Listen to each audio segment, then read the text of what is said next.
vijana watoke kidogo.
downwards from 5.2% to 4.6% and is expected to rebound to 5.3% in the year 2025 and 2026.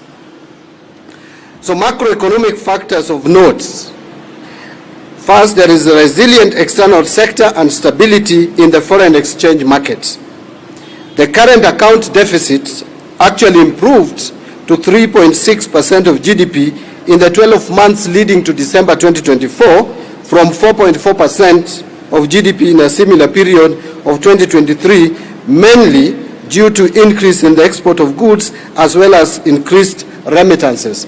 So I'm sure you understand what balance of trade means. That is the difference between exports and exports. And because we are a net importer, if that ratio declines, then it means that we are doing relatively well. Strong diaspora remittances. Remittances increased by 16.7% to US dollars 4,872 million. That is 4.872 billion US dollars. That you can translate to about 630 billion Kenya shillings in the 12 months to November 2024, compared to 4.175 billion in a similar period in 2023. So we have seen remittances increasing exponentially. Remittances increased forex inflows into the country, with some going to investment, while others are supporting household consumption of our people. The other macroeconomic factor of note is stability in exchange rates.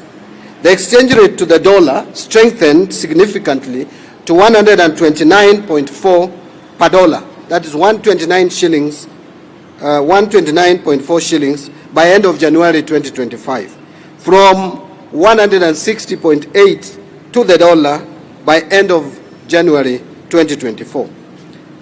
This rate has since stabilized in the region of 128 to 130 shillings to the dollar. The other factor of note, or macroeconomic factor of note, is our strong official foreign exchange reserves.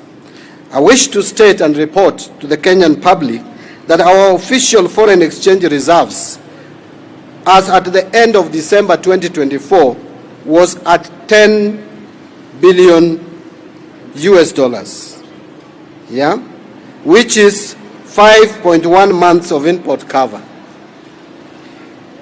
So this provides adequate buffers and gives market confidence. And you can see that is one of the reasons why we were rated from negative to positive recently by Fitch and Moody's. So it is crucial that this macroeconomic performance must then therefore translate into liquidity. That is a question that many Kenyans have been asking, that we are not feeling the money in our pockets despite the fundamentals showing very positive signs. Bank lending is one channel through which the monetary base would expand and liquidity would be realized in an economy. So given the outcome of inflation, which is now at about 3.3%, the latest data, Central Bank of Kenya has gradually eased monetary policy by lowering the central bank rate from 13% in August 2024 to presently 11.25% in December 2024, and finally down further in February to 10.75%. In addition, Central Bank of Kenya in the February 2025 Monetary Policy Committee meeting reduced the cash reserve ratio by 100 basis points to 3.25% from 4.25% to lower the cost of funds for banks. This will further support lowering of lending rates and support growth of credit to the private sector.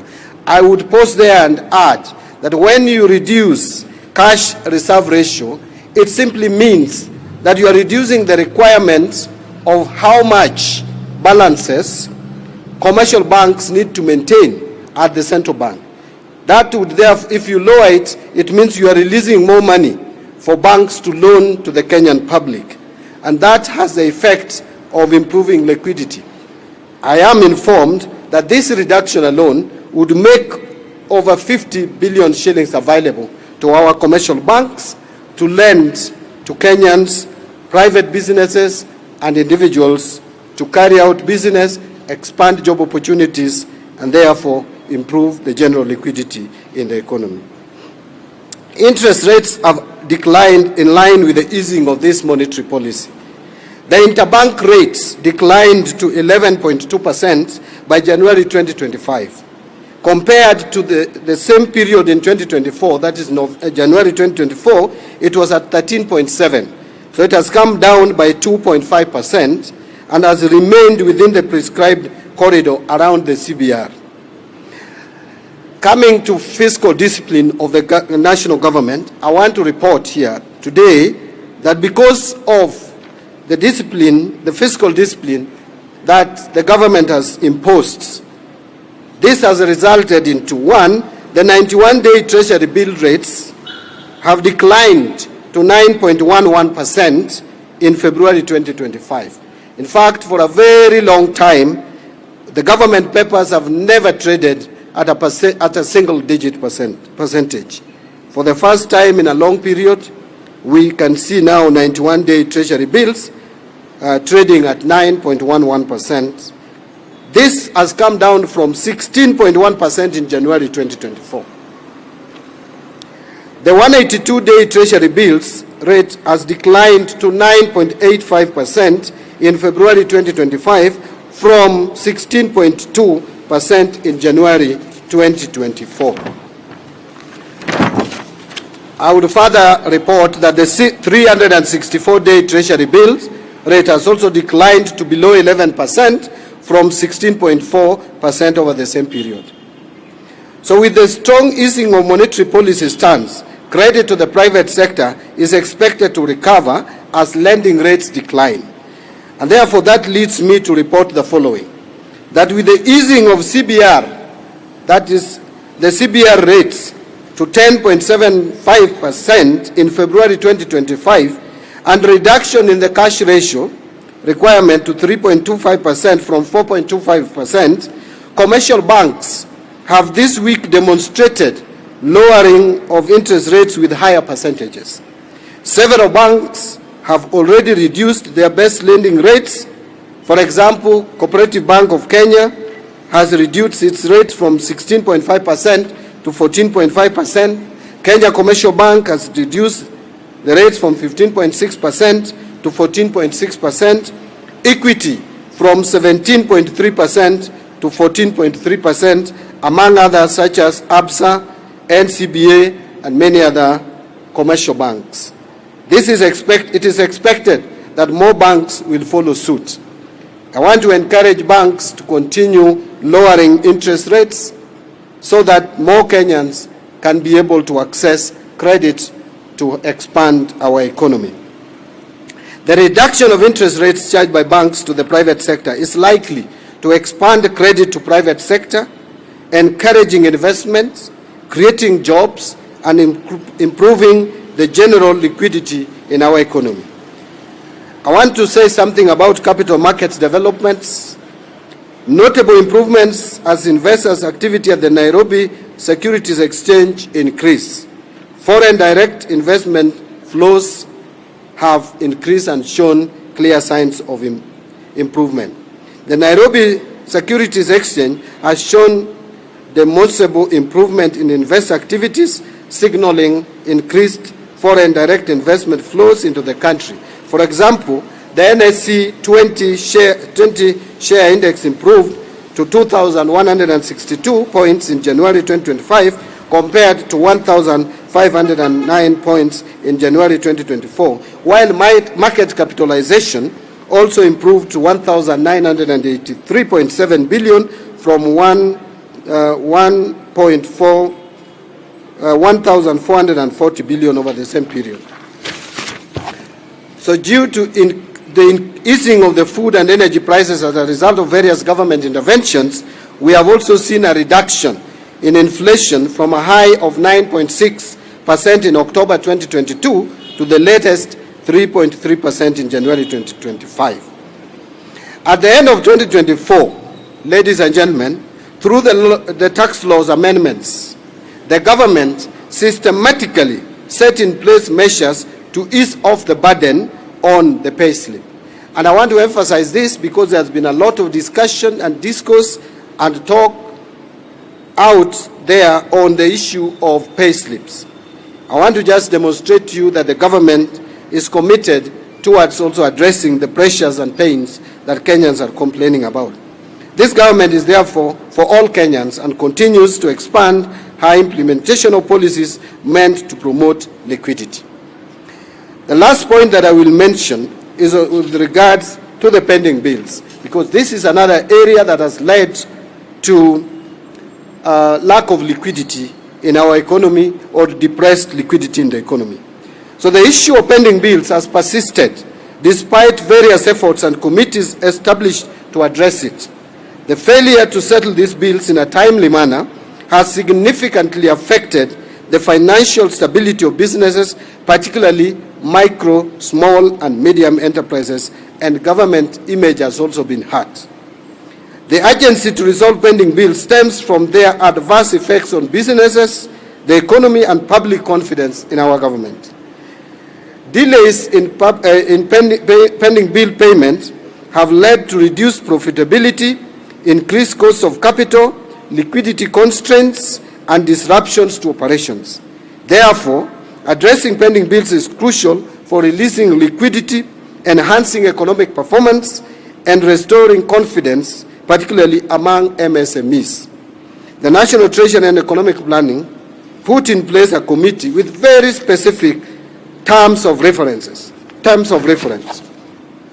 The committee has made significant progress, and in the interim, some of the findings or causes of pending bills have been identified, and which include, I will just mention three.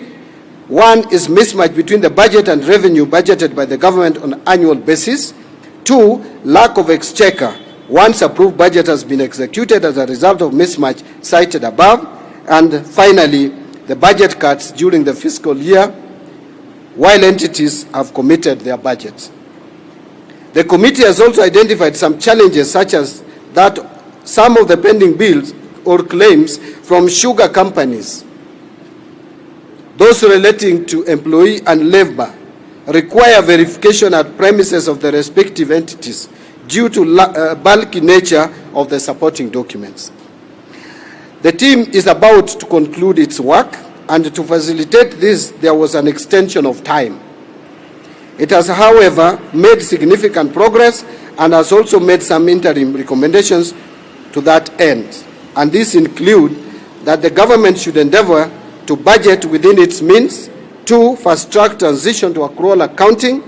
3, implement public investment management regulations to the latter. 4, implementation of e-procurement to ensure all documents are captured electronically. 5, need to negotiate penalties and interest on pending bills in respect of arbitral and court awards.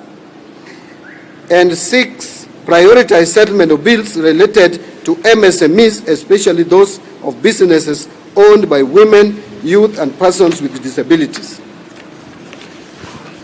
Injection of monies via the payment of these pending bills will, without doubt, ease things for the Kenyans who we serve. This is why, as the year rolls out in earnest, Kenyans must know that the government has their backs. We are not oblivious to your realities. I want to just hasten to add that the government is working on how to implement the report of this committee to ensure that pending bills are settled. It is not something that is going to be settled in a bullet, because you know we also have fiscal constraints. But I will tell you that the government has already given the National Treasury through the cabinet okay or green light to come up with a strategy on how to settle pending bills. You will shortly hear from the National Treasury on how we are going to settle the pending bills as soon as practical. Thank you very much, and that is the end of my statement.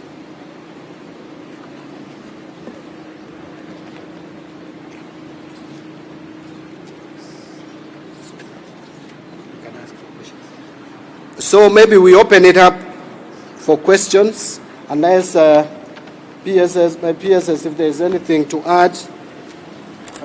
Maybe I would give PS National Treasury. You know, I'm just the spokesman of this ministry, but the people who do the work are behind me. I do very little. I only communicate. So I would want to ask PS in charge of National Treasury maybe to take a minute or two to say something that I might have forgotten, or even to expound further on what I've said. And I also have my planning guru here, the PS Economic Planning, Mr. James Muhati will also have a minute or two. Yes. Thank you, Waziri. I really don't want to add to what you have said, just to indicate that as a team that has been at the National Treasury for the last more than 2 years, we have come out of the worst, in our view. And the progress that the CS has indicated to you is something we continue to see. In fact, this year we have just started very well, and we have seen KRA perform well in terms of meeting its targets. And right now, the macroeconomic environment is stable. You have seen GDP remains at one of the highest in the world, because world growth rate is around 3%, sub-Saharan Africa is around 3.7%, and ours is at around 5%. We have a diversified economy and resilient. And that's why we always come out of the worst, even when we have shocks. So assuming we don't have any other shocks coming soon, we think that we will continue doing well, and we seek the support of Kenyans in the journey towards ensuring that we have a stable economy that provides for jobs and the rest. So instead of adding more, maybe we give you the chance to ask questions, and then we can help our CS to answer the questions. But maybe, Muhati, you could just add your views maybe on inflation. If you have numbers, what do we see, which areas have come out in terms of cost reduction?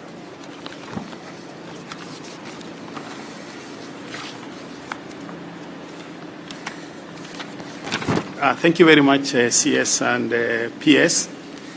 I think from the economic planning, we can also assure Kenyans that we are very much committed to be able to ensure that our plans are seamless and are properly aligned to the budgets and the available revenue. The indicators that have been shared together with us as a result of what we have been doing in the State Department for Economic Planning. On matters inflation, probably just to indicate, as I think CS has mentioned, and I will not be able to repeat, but for the benefits of Kenyans, is to tell you that now, for example, if you look at the cost of living, looking at the basket of goods, maybe if I can pick about 3 of them, we can be able to see that in January 2024, a kilogram of sugar was costing 209.55 shillings, but now it is at 161.34. This is about a decline of 23%. Maize flour was at 175. This is average, 175 shillings, but it's now at 161. When we look at the kerosene, a liter of kerosene in last year, same time in January, was about 195 shillings, but now it is 152, which is a decline of about 22%. Petrol, a liter was 207.97, but now it's at 177 shillings. And a liter of diesel was 197 in January 2024, and now it's at 167.84. These are just among the benefits and the effects and the impacts of the policies that the National Treasury is committed to implementing, as has been articulated by the CS. Thank you very much.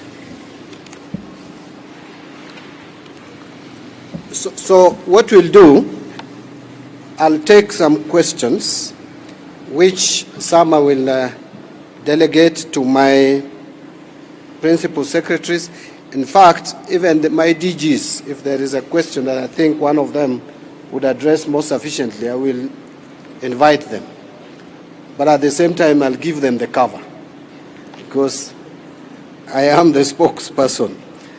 But now, because this is just the first among many that we will have, if we can just take maybe 4 questions, I would appreciate. So you'll introduce yourself and the media house, or even if you are general public, you'll tell us you're general public. But I think I'll go for the media. I'll start with you. Your hand was up first.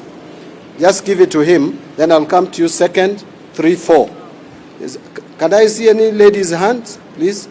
A lady, yes, I'll give you. Thank you. Yes, my name is John Ruto from the City Mirror. Kenya Power has been recording some nice profits. Is there any gains in terms of reducing energy costs, especially for steamer, in our households and the industry?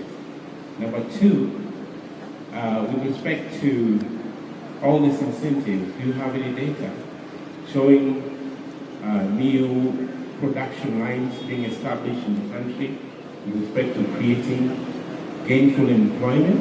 And if there are any, what are the numbers in the last 12 months?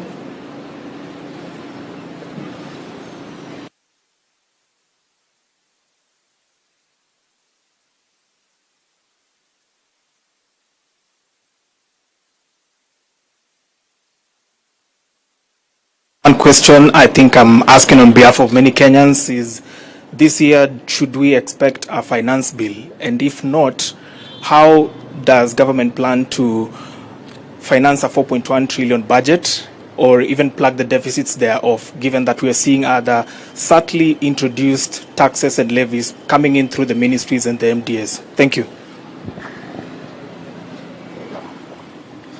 Thank you, Bwana CS. I'm Victor Madala from the Star newspaper. My question is around... I don't think I gave you the mic. Oh, okay. I actually indicated you were second, third, fourth, and the lady. If you want me to indulge you, I will. But you must. Well, hello. My name is Linda Koske from K24 TV. Bwana CS, you talked about... you touched slightly on the dwindling payslip, and I bet everyone was listening to it and listening keenly. But we really wanted to know the tax policies that you're talking about, because you just mentioned that the government is putting in place measures to ensure that this is tackled. But really, Kenyans really want to know how you're going to go about this to cushion them from further raid of the payslip.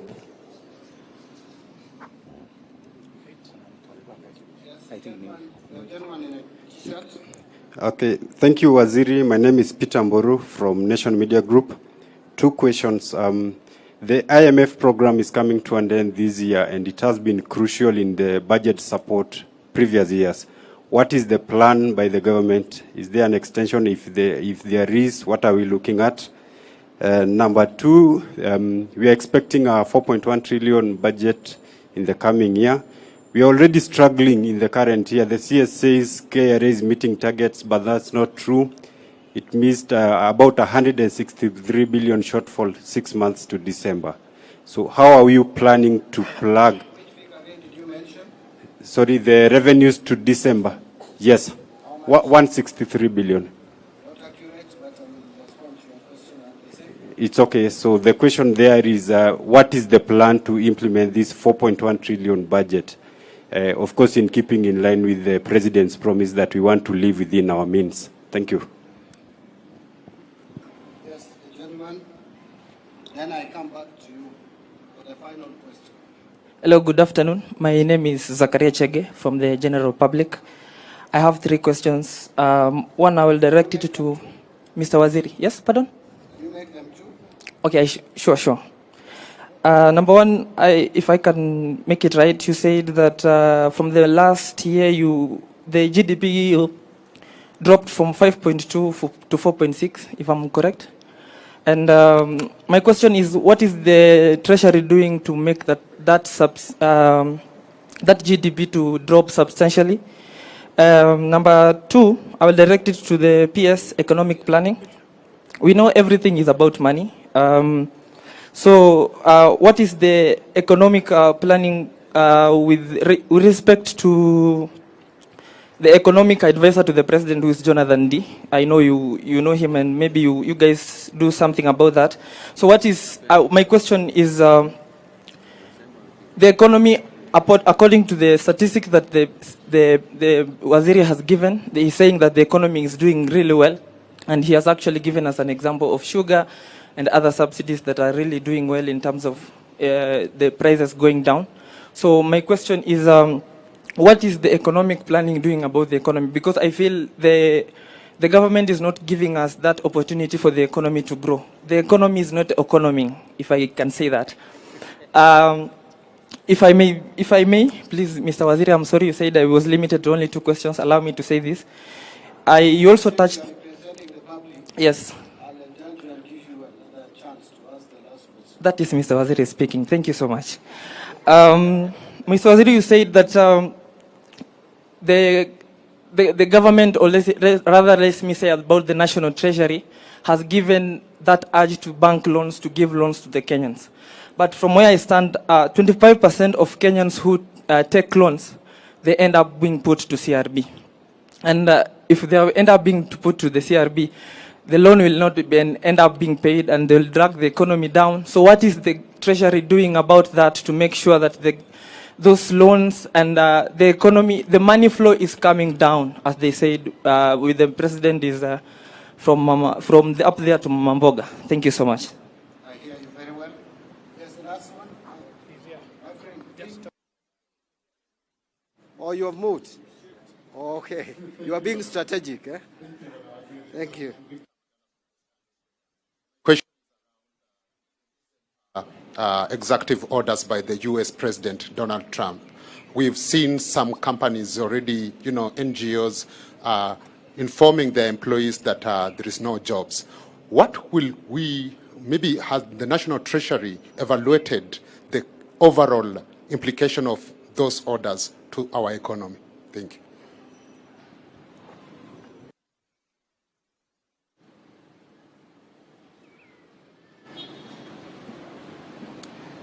Thank you. So I will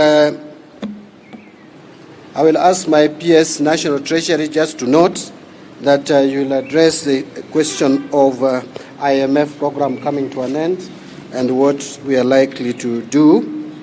That answer I know is there. James, I'm sure you got your question very well, but even the others that I'll take, if my PSS will feel free to chip in when I give them the platform so that they can improve on my answers. On the issue, the first one by George Oweno, you've asked a question around Orido. Thank you. So, George, you asked about Kenya Power and Lighting Company, that it has been showing profits. Is this likely to be passed to the general public? Yes, this should be passed to the general public in terms of reduced tariffs. And George, if you are keen, you'll realize that the electricity bills, from the reports I have been going down. But if that is not sufficient enough, the government will take measures to pass the benefits to the consumers, because cost of energy, it's a concern of government to lower the cost of energy to help economic growth. You have asked me whether we have seen improved production in the country, creating more jobs. I will tell you that the answer is yes and the answer is no. We have not seen a lot of expansion in the job market as we would want to see. Why? Because extension of credit to the private sector has been depressed almost throughout the year 2024. And you can see clearly from the data that that extension of credit contracted instead of expanding by 1.4%. The measures that we have taken will definitely allow crowding in of private sector so that private sector can borrow from banks, invest, expand, and create more job opportunities. So we are likely to see the benefits of reduced interest rates in the coming months. Brian Otieno, do we expect a finance bill? Yes. Simply put, it is a constitutional requirement. You know, many Kenyans have been asking why we must always have a finance bill. As a matter of fact, it is provided under Chapter 12 of our Constitution that every year we must prepare a finance bill. What is not a must is to have a finance bill with increased rates of taxation. So no one says that that finance bill must always have increase in our taxes. It can have a decrease, it can remain the same, but we will have to produce a finance bill. However thin, it may even be the size of this, my hand, so long as you have a finance bill to meet the constitutional requirement. So that going forward, and we have started public engagement, you will see. And you asked how we will finance the 4.2 trillion. There is also a misconception in this country that you need a new finance bill all the time to finance the budget. That is not true. Even without a finance bill, we have tax rates that are obtaining. Finance bill only vary the rates, change them, increase, reduce. But we already have a law in place. We have a legal framework for all taxes. So we can use the same tax rates to raise revenue to finance this budget. And by the way, if you look at our projected revenue for this year, the coming year 2025-26, you will see that we are more realistic in our revenue collection. The figure that was provided earlier, especially on ordinary revenue, of 3 trillion and 18 billion, has since been revised downwards to 2 trillion 835 billion. So that shows you that the Treasury is walking the talk. We don't want to just say that we have been over-projecting revenue without taking action. We have taken action. Even in the supplementary budget that is going to Parliament, you will see that we have revised downwards revenue projection to reflect on the reality. Linda Koskea is asking me about the payslip and the tax policies that are being taken or implemented to help cushion Kenyans. Linda, if you are keen enough, when we took the tax laws amendment bill in Parliament, one of the objectives of that tax laws amendment bill was to give some reprieve to salaried Kenyans. And that is why I was very unhappy with people who are distorting facts and inciting Kenyans against that bill, because it was helping cushion Kenyans. If you take, for example, your employment, the contribution to housing levy, contribution to SHA are now allowable for tax purposes. So you don't double tax those amounts. You are saving basically what you were contributing before to those two institutions is saving you at least about 30% for those who are earning salaries of about 38,000 and above. So we will still take other measures that we think would help Kenyans have more money in their pockets. But already there are steps that we took. Now your pension, if you are retiring, you will take your pension home gross. It will not be taxed. So that to me is positive. Those are steps that we took in December to cushion Kenyans. So contrary to the perception out there that we were bringing taxes that would burden Kenyans, we brought those proposals which were making Kenyans have more money in their pockets. A question from Buru was largely on IMF, which my peers will respond to. You are doubting whether KRA has been meeting targets. It is true that in the first 6 months, KRA did not meet the targets, more particularly July, August, September, and also we had a problem in November. But in October, KRA met the target. In December, we didn't meet the target, but the targets were very high. January have shown very positive signs. It is not true that we didn't meet the target by 160, something that was mentioned. The target, we didn't meet target, especially on ordinary. The total revenue target we missed by 90 billion for the first 6 months. But we hope that this next 6 months we will not miss any target. Zakaria, GDP dropped from 5.2 to 4.6. Now that is growth, not GDP falling. It's simply saying that in 2023, GDP grew by 5.2%, meaning it increased by 5.2.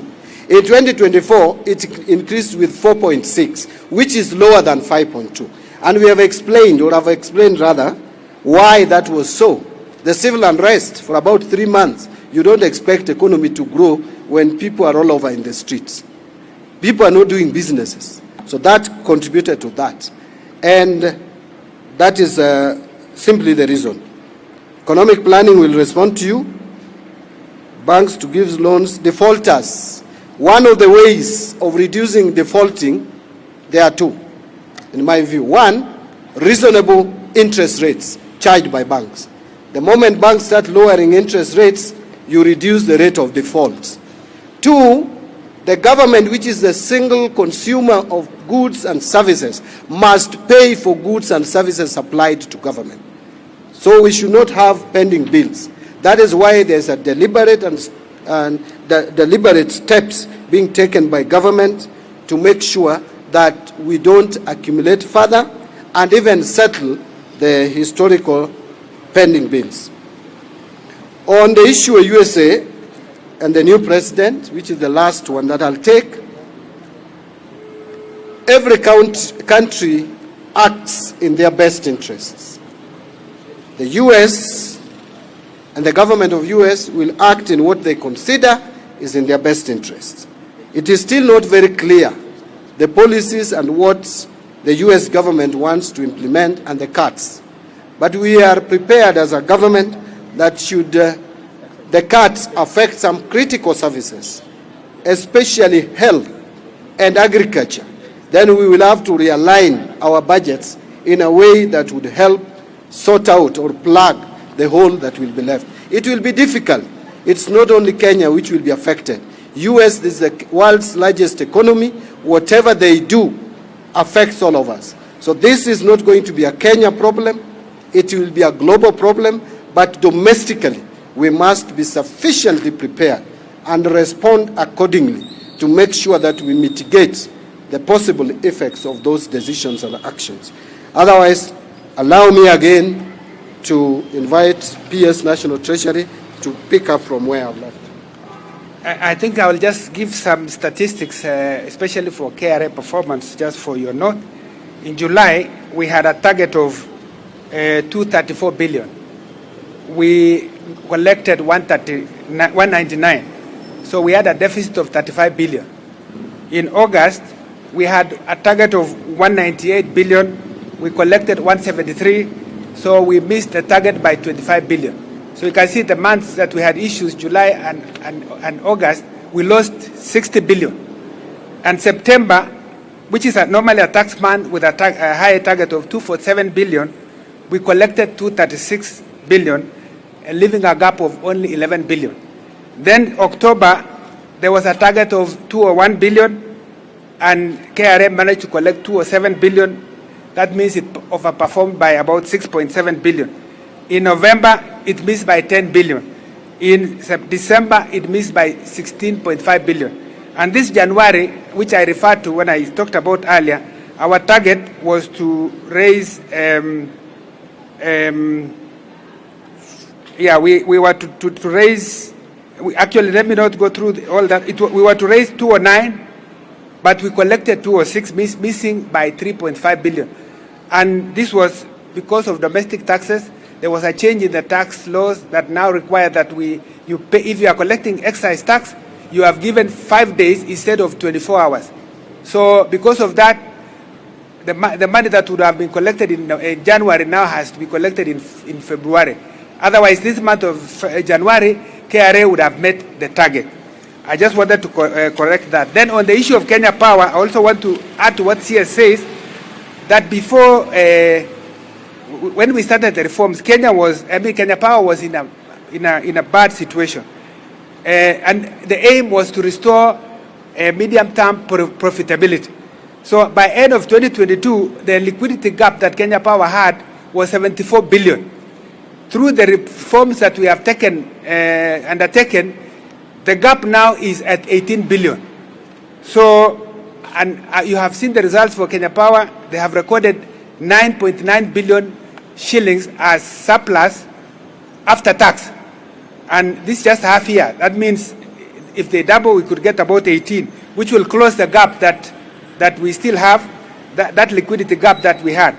If we do that, that means now the consumers can begin to enjoy the profitability that will come. But already consumers are benefiting from the progress made on the macroeconomic stability, especially on the exchange rate, having been brought down from around 160 to 129 over the last almost 1 year. And so consumers, the pass-through effects must be that the bills now must be much better than they were earlier. I want to now talk about the IMF program. The IMF program was approved by the board in April 2021 in the previous government. And the funding was about $2.3 billion. And the main aim of that program was to ensure we do fiscal consolidation, because our debt had been rated high risk. Remember 2013, we had a low risk. By 2018, we had gone to medium risk. And by 2020, we were at high risk. So this program was meant to address debt vulnerabilities, that we reduce debt growing. So the idea was it has to be a revenue-driven fiscal consolidation, meaning we focus more on revenues. And so the program had nine reviews. And when we were in the 5th review, we got a new addition called RSF, Resilient Sustainability Facility, which is focusing on climate. So the whole amount of IMF program now moved from 2.3 to $4.2 billion. We have implemented the program, and you may be aware the board approved both the 7th and 8th review. And now we are remaining with only about $800 million in the 9th review. And that 9th review is yet to come, because we expect the program to end in April. Our intention is not to leave a gap. IMF program is important for us, and the reforms that we continue carrying are our own reforms. And so our desire is that we continue discussing to go into a new program with the IMF. So we will brief you at the appropriate time when we have had discussions with the fund. We are already engaged, but we will brief you more once we have progress made. Thank you very much.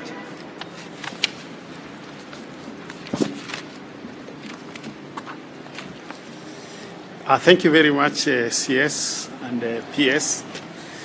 I think, my friend, your question is very wide. But if you look at what the National Treasury and Economic Planning is doing now, what we've been taken through by the CS and the PS and the teams here, this is basically what is happening in what you are calling the economy. You are not seeing the economy, right? So this is actually that side of it in terms of what exactly is happening based on the interventions that the government is making in the various aspects of the policy. Now, regarding what we do, I just want to answer you maybe in a minute. One is that we set the targets. We set the objectives of what we want to achieve as a country, as an economy. You are aware about the Vision 2030 that was launched in 2008. Part of the targets in that vision was that we would want to grow, to move Kenya from a lower income country to a middle income country, whereby now the standards of living has improved, the per capita income Our rates in terms of mortality and so on have improved. So this is where we are already, this is where we are as we speak right now, that Kenya has already, for example, attained a middle income country. That means then that when you look at the hard work that the team behind you is doing, is that then we are better off. We then lose on a number of other concessions and grants that we get, because then we need to be self-sufficient in terms of our planning. So that's just an example of one of the targets that we set. Coming to this particular time, as a government, there are 5 key objectives that have been set under what we call the bottom-up economic transformation agenda. And these are, among the 5, is one, for example, is to lower the cost of living.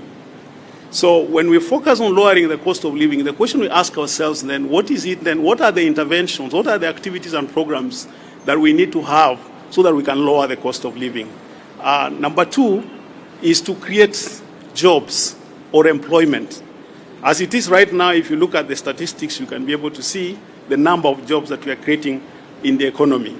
We come up with what we call the long-term plans, medium-term plans, like the 5-year plan, which now we have used the current objectives of this government to be able to accelerate the objectives of the growth of this particular economy. So we set the objectives, and then we measure, we are able to measure how we are doing through what we call monitoring and evaluation. We look at the impact of our achievement and some of the projects that we have made, and then we also focus on reporting to be able to share or report on what is happening in the economy. I'm sure you are aware of, for example, the economic survey. On a monthly basis, we produce some data, statistics on the CPI, on what we're doing.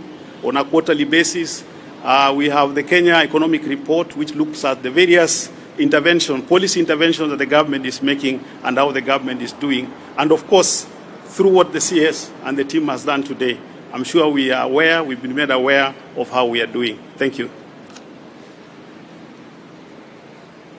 So I think with all that, and as I promised, and we promised, my team has promised you, we will be engaging periodically.